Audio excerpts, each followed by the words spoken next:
C'est-à-dire que Allah, il va gérer, orienter et organiser ta vie.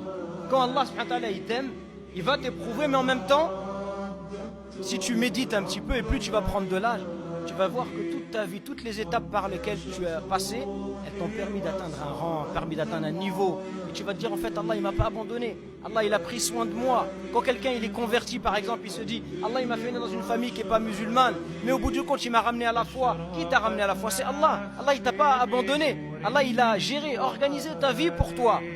Quand Allah, il nous a permis à nous qui vivons en Occident, on aurait pu être tous sauf des gens qui adorent Allah. Et pourtant Allah il nous a choisis pour l'adorer, pour nous prosterner alors qu'on pourrait faire autre chose. Il vous a choisi pour être là en ce moment présent à la mosquée alors que vous pourriez faire autre chose. Allah il gère, il organise ta vie. Et en vérité mes frères et sœurs, si chacun y réfléchissait à la façon dont Allah subhanahu wa ta'ala, il a inscrit la foi dans notre cœur, comment il a éclairé notre raison, comment il nous a permis de nous consacrer à son adoration, de suivre la voie de son prophète, en réalité, si tu méditais sur toutes ces choses-là, tu pleurerais de joie. Parce que tu vas te rendre compte que c'est Allah qui t'a guidé à cela. Tu pleurerais en signe de gratitude. Tu pleurerais pour remercier Allah Azza wa Jal pour tous ses bienfaits.